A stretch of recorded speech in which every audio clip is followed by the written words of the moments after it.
So, welcome everyone, and thank you. Thank you for listening. So, today let's explore anger. And I know even the word might have triggered something in you just now. Maybe a tightening in your chest, or maybe a thought like, I don't really have anger issues, or maybe something like, I would like to listen more. So, whatever came up for you, notice it because it's already information. Because here's the thing about anger, it's one of the most misunderstood and suppressed emotions, especially if you were raised to be nice, especially if somewhere along the way you learned that your anger wasn't safe, wasn't acceptable, and it wasn't you. Now, we live in a world that loves rather, to suppress anger. We call it issues, we call it toxic. We are told to manage it, control it, release it in acceptable ways like yoga or journaling or aggressive kickboxing classes. And there's nothing wrong with yoga or journaling, but somewhere in all this, managing and controlling, we have lost something important. We have lost the understanding that anger isn't a problem to be solved. Anger is information. Anger is protection. And anger is, when it's healthy, one of the most vital energies that you have access to.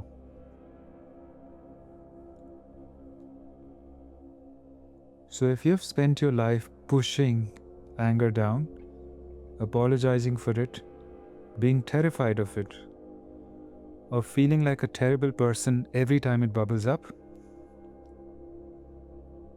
this might be for you. So let's reclaim something that was always yours. Now let's start with what anger actually is from a nervous system perspective. Anger is a part of your fight response. It's your sympathetic nervous system mobilizing energy to protect you from a perceived threat. So when something crosses a boundary, when something isn't right for you, your body produces a surge of activation designed to help you take action. Your heart rate increases, your muscles tense, and the blood flows to your limbs. Your jaw might clench, your hands might want to push or strike, and your voice might want to get louder. Now, this is biological, this is ancient, and this is your body doing exactly what it evolved to do. Protect your boundaries, protect what matters to you, and to protect your life. Now think about it. In the natural world, animals don't have anger issues. Now a mother bear doesn't go to therapy because she feels guilty about being fierce when her cubs are threatened. And a dog doesn't apologize for growling when someone invades its space. The anger arises, it serves its purpose, and then settles. No shame, no story, just protective energy moving through and completing itself. But humans, we may have complicated things. Now I want to be really clear about something. When I talk about reclaiming healthy anger, I am not talking about the rage that harms people. I am not talking about explosive reactions that leave destruction in their wake, or using anger as a weapon to control or intimidate others. That kind of anger, the kind that lashes out, that causes harm, that feels completely out of control, is usually not healthy anger. It's often what happens when healthy anger has been suppressed for so long that it explodes. Or it's anger layered on top of much older wounds. Shame, powerlessness, maybe even some unprocessed trauma. Now here's an interesting thing that I've noticed in my practice. The people who are most worried about their anger, the ones who ask, is it okay to feel this? Am I becoming a terrible person? Are almost never the ones with the problem. The people with a genuine problem usually aren't worried at all. They feel perfectly justified. So if you're listening to this and thinking, but what if I become the problem? That very concern tells me something important about you. You care about others, you are self-aware, and you're probably not in the danger of becoming a monster just because you start acknowledging your anger. Now, here is how I think about it. Reactive anger is what happens when the energy has nowhere to go. It's been bottled up, pressurized, and then boom. It explodes at the wrong target, at the wrong time, and in the wrong way. It often feels out of control, and afterwards there's usually shame and regret and guilt. Now, healthy anger is different. Healthy anger is felt fully in the body and then expressed in ways that are boundaried and proportionate. It might look like a clear no, a difficult and firm conversation, walking away from something that is not serving you, and speaking up when something isn't right. Healthy anger doesn't need to yell, though sometimes it might. It doesn't need to hurt anybody. It's simply the energy of self-protection, moving through you and then guiding your actions. Now here's the beautiful paradox. When you can actually feel your anger, when you have a conscious relationship with it, you're far less likely to act it out destructively. It's the unfelt anger that causes problems. Now, most of us didn't consciously choose to suppress our anger. We were taught to do so. Now, think back to when you were small. What happened when you got angry? Maybe you were sent to your room until you could calm down. Or maybe your parents got angrier than you, and you may have picked up this message that anger was dangerous. It provoked something frightening. Maybe you were told you were too much, too sensitive, or overreacting. Maybe you learned that love was conditional on being pleasant, agreeable, and easy. Or maybe, and this is common in families with unpredictability, there was already so much anger in your home that adding your own to the mix felt dangerous. So you became the peacekeeper, the calm one, the one who used to smooth things over.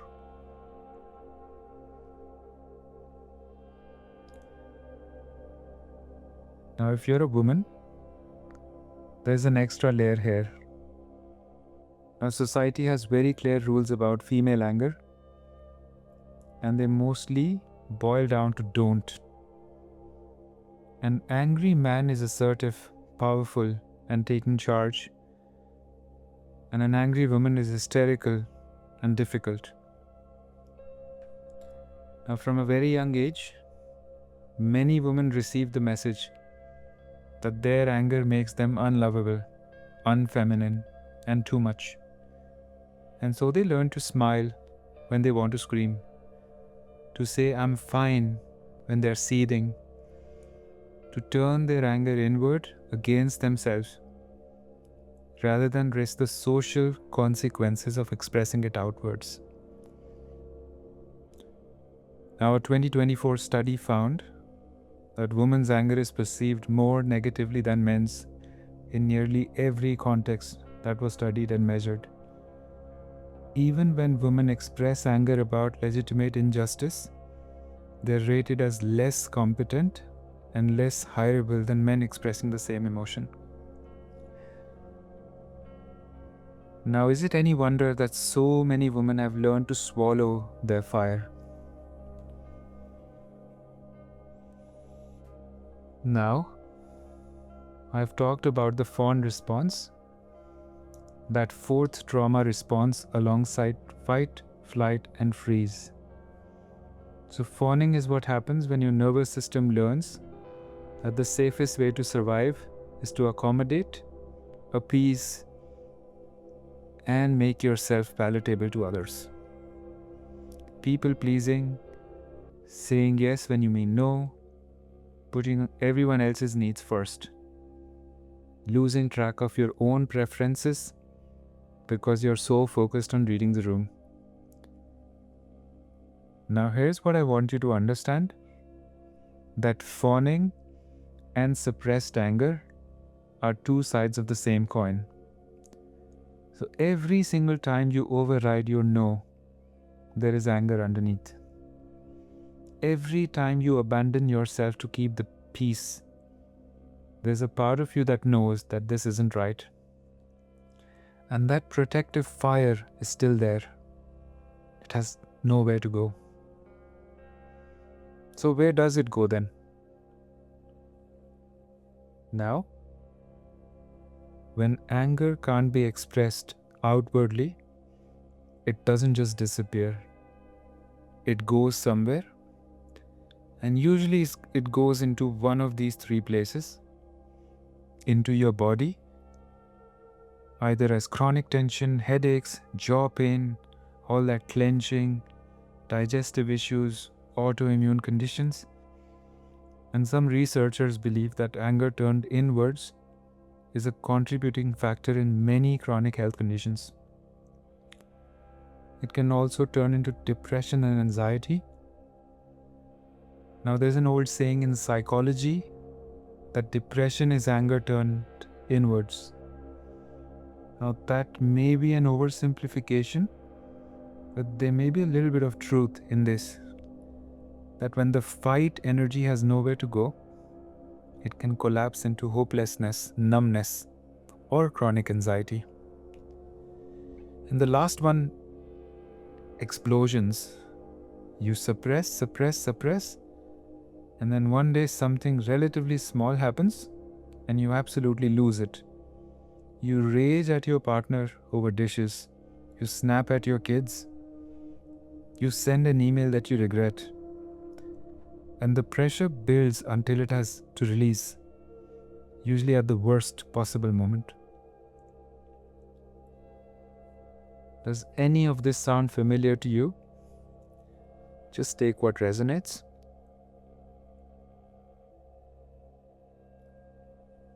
Now that we have an understanding of what anger is, how do we reclaim healthy anger without becoming people who harm others? Now, the key is learning to feel anger in your body fully, consciously, and without necessarily acting it out. And I'll say this again, the key is to feel anger in your body fully, consciously, without necessarily acting it out. Now, this is what somatic work offers. That instead of either suppressing the emotion or exploding with it, you learn to be with it. Instead of either suppressing the emotion or exploding with it, you learn to be with it. To track it in your body, to let the energy move through you rather than getting stuck. When someone can actually tolerate anger in their body, when they can feel the heat the tension, the surge of energy, something remarkable happens. They don't need to explode because the pressure isn't building anymore. And they don't need to suppress either because they are not afraid of what they're feeling. They can choose how to respond. Now, if you've been disconnected from your anger for a long time, you might not even know what it feels like. So let me describe some common physical signatures. So heat, often in the chest, the neck, or the face. Then there is tension, especially in the jaws, shoulders, or your hands. Then there is a forward energy, an impulse to lean in, push, or strike.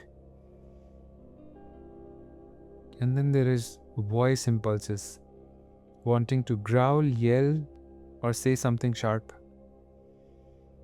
Now, some people feel anger as a fire, others as a strong energy, others as a pressure, and there's no wrong way to experience it.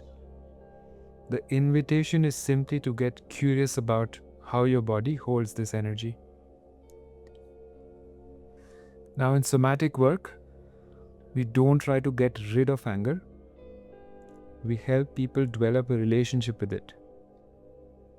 Now, some of the ways we might work with anger include titration. So, titration is approaching the anger in small doses rather than flooding the system. You might just touch into that feeling, notice where it lives in your body, and then resource back to safety before going deeper. Then you can also complete the action. So sometimes anger has an impulse that was never allowed to complete. And in therapy, in a safe space, you might explore what your hands want to do, what your voice wants to say, what posture your body wants to take. And this can again happen through micro movements. Next, you can track the sensation. So simply noticing what happens in the body as anger arises. Where does it start? Where does it move? What happens when you stay with it? And often when the anger is truly felt, it transforms on its own. Now, finding the no. Anger almost always has a boundary embedded in it. What are you saying no to? What are you protecting? When you can name the no, you can often find healthier ways to assert in your life.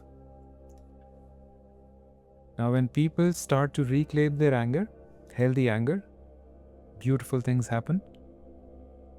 They often become better at setting boundaries, not from a defensive, aggressive place, but from a clear, grounded one. They have more energy because they're not spending it on suppressing anymore. They become safer to be around, paradoxically, because they're not building up pressure that will eventually explode. And they feel more like themselves because a vital part of their emotional range is finally now available to them.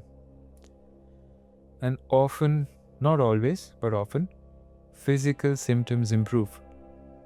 The chronic tension releases, the headaches ease, and the body doesn't have to carry what can now be expressed. Now that we have a much deeper understanding of looking at anger from a somatic perspective, we can explore a guided journey together. Now, if you're doing something right now that requires your full attention, you can do this bit later. If you're somewhere you can just settle in, you can invite yourself to do that now. You can keep your eyes closed or open. Whatever feels safer for you, that's perfectly fine. Just let your gaze soften now.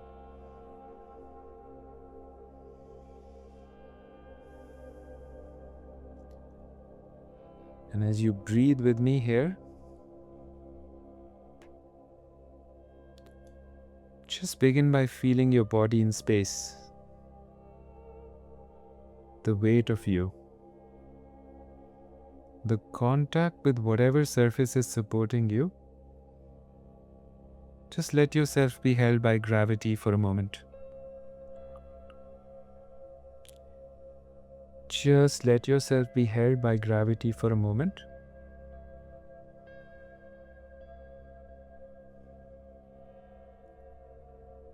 Now, notice your feet. Whether they are on the ground or resting somewhere, see if you can feel them from the inside. The weight, the temperature, any sensation at all. Your feet are your connection to earth, and the earth can hold whatever comes up today.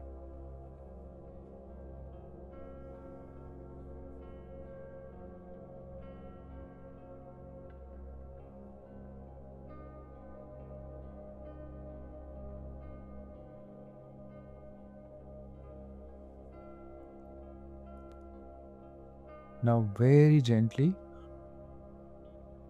I am going to invite you to think of a situation that makes you angry.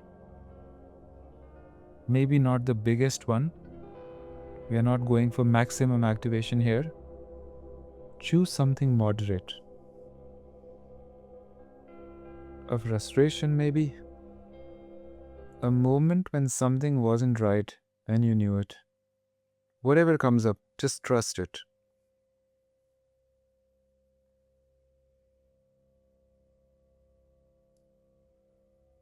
Now let the scene come to your mind just enough so that you can feel a little activation in your body.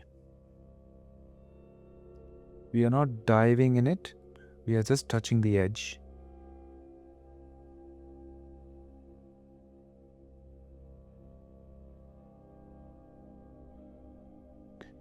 Now, without trying to change anything or dismiss anything, notice where this anger lives in your body right now. Is there heat somewhere? Tension, pressure, an impulse?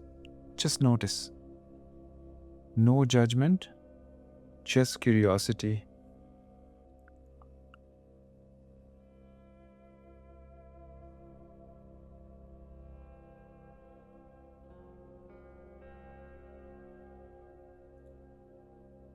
Now, if you found a place where the anger is living, I want you to gently bring your attention there, not to analyze it, not to make it go away.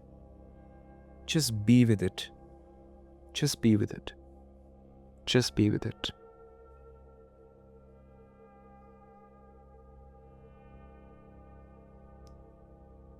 Now you might silently say this to that part of your body. I feel you, and I'm here. I feel you, and I'm here. I feel you, and I'm here.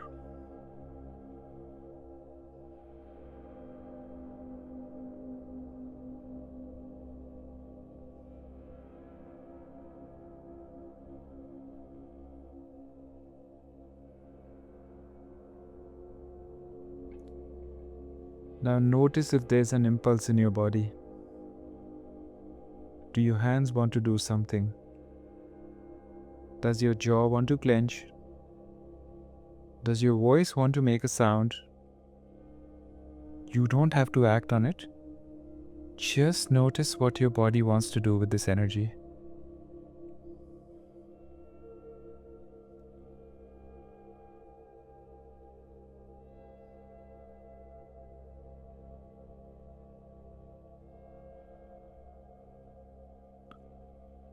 Now I'm going to ask you a question, and you can answer it silently or out loud if you're alone.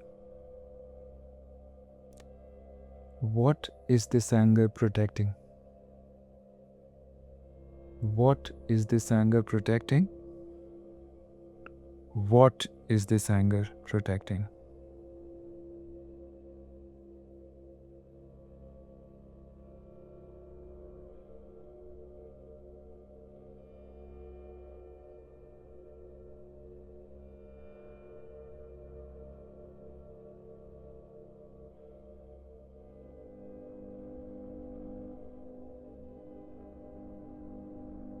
Maybe it's protecting your boundaries, your dignity, your time, your values, something or someone you love. Just notice what arises.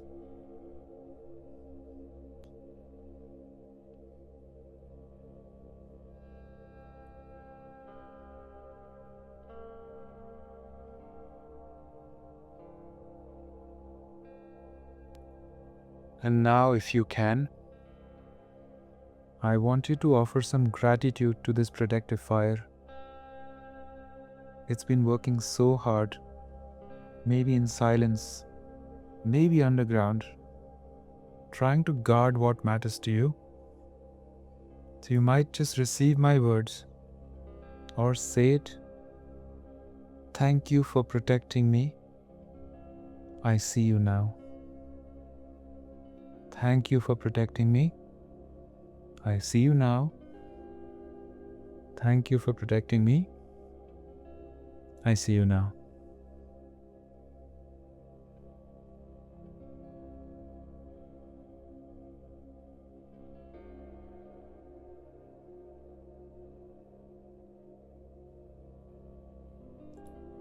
Now gently let the scene fade. You don't need to hold on to it. Let your attention come back to the room, wherever you were, back to your sitting or lying position. Feel your feet again. Feel your contact with the surface beneath you. Take a breath that feels good.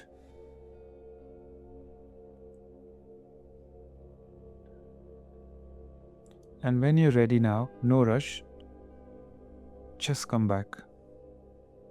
If your eyes were closed, you can open them. Welcome back.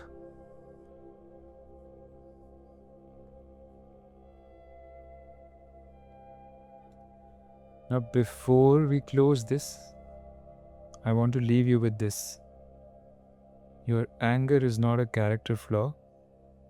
It's not evidence that you're a bad person, or too much, or unenlightened. Your anger is life force. It's the part of you that knows when something isn't right. It's your built-in boundary setter, your guardian, and your truth teller. And when you learn to feel it, really feel it in your body, with consciousness and care, it becomes one of your greatest allies.